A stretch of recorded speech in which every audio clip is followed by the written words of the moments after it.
Hopefully you guys enjoy the video in the background of me driving, and it's a point of view type style video, so let me know if you guys like that better. But today what I want to talk about is why Mini Coopers are considered unreliable. A lot of people actually consider Mini Coopers to be unreliable via secondhand cars is the main thing. And when you hear about Mini Coopers being unreliable, it's mainly because somebody has purchased a secondhand version of the car, not a brand new version. However, both can be considered unreliable by a typical normal person because maintenance is not done correctly on the car. So let me explain here. When you get anything new, whether it's a car or, a computer or whatever, what do you do with it? Now, the best way I can explain it to you in terms of gaming wise would be with a computer. When you build it, what do? You make sure to dust out the computer every once in a while and clean it out. You make sure to go through and remove stuff that's not needed on your computer, different things on those lines. You make sure it is kept in tip-top shape so that way it stays at the best performance.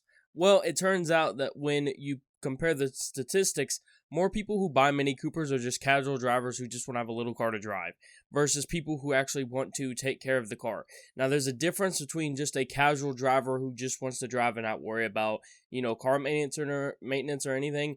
And for people like that, it'd be more suited to buying a Toyota or something along those lines versus a Mini. And the reason why is Toyotas are considered more reliable cars because they have basically the exact same maintenance as any other car. However, the parts on them are cheaper to maintain and they last longer because they essentially don't need to be upkept as much as some other cars. So the thing is that Mini Coopers are considered as crappy cars or unreliable cars because people do not want to take maintenance care of them. Every time you get a Mini Cooper, or you can look online for your Mini Cooper under, the website or whatever, you can look up the general maintenance is what you're supposed to do. A really good website that has a good maintenance thing is minimania.com. I'll post it in the top link in the description in case you guys want to check it out. But basically, it states that every 100,000 miles, you're supposed to have your spark plug changed. It goes same thing for basically any other car that I know of that runs on the roads today. Not a lot of people do that, though. You're supposed to change your coils as well, basically do a tune-up to the car, essentially is what all that entitles, and then other things along those lines. You're supposed to make sure that your oil change is done. Now, the one thing that I do recommend you do with oil changes is do it every 5,000 or 6,000 miles versus every 15,000. It has been shown that Mini does say to do it every 15,000 miles. However, at 15,000 miles, the oil breaks down a little bit too much and causes some issues with more wear and tear, as opposed to if you do it every 5,000 or 6,000 miles, it keeps your cars in more basically up shape condition. So I would recommend doing it then. But the reason why Mini Coopers get really bad reputation for their overall, the car just in general, is because people don't maintain them how they're supposed to.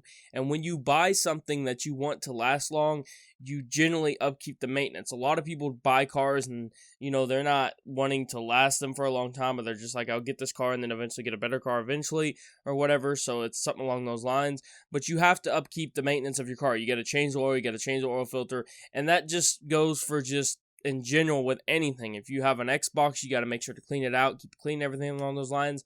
With a PC, the same thing. With a controller, if you don't want to make sure that it breaks or anything, you got to make sure to put it in the correct spot so it never falls.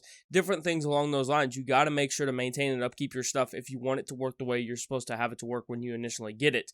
Yes, it does eventually wear and tear down in time, but eventually, if you keep it maintained the way it's supposed to, things can last you for a long time. A very good example of this would be my Astro A40s headsets from 2012, I believe is when I got them.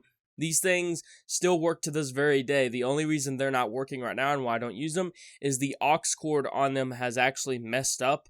It got caught under a desk while we were moving, and nobody noticed that, and then moved the headset, which then basically pretty much cut the wire. That's the only reason why. Other than that, they've been in perfect condition, no issues, no problems, nothing along those lines, and they work completely flawlessly if I just change the aux wire. That's because I took good care and good condition of them over time. But that's overall why Mini Coopers get a very bad reputation. My version of a Mini, which is a 2013 base version, does cost less expense than a turbo version, which is an S, and I believe the JCWs have supercharged turbos as well, so those as well. So mine is the cheaper type version of a Mini, which costs less to maintain, because when a turbo goes out in a Mini or just in any car, it's quite a little bit of an expensive maintenance if you don't do it yourself and want to take it to dealer like a lot of people do. It's a ginormous cost of an issue. as opposed to if you just have a base version of a car, you don't really necessarily have to worry about that. So that's what it comes down to. I hope you guys enjoyed the video, and I'll see you guys in the next video. Peace.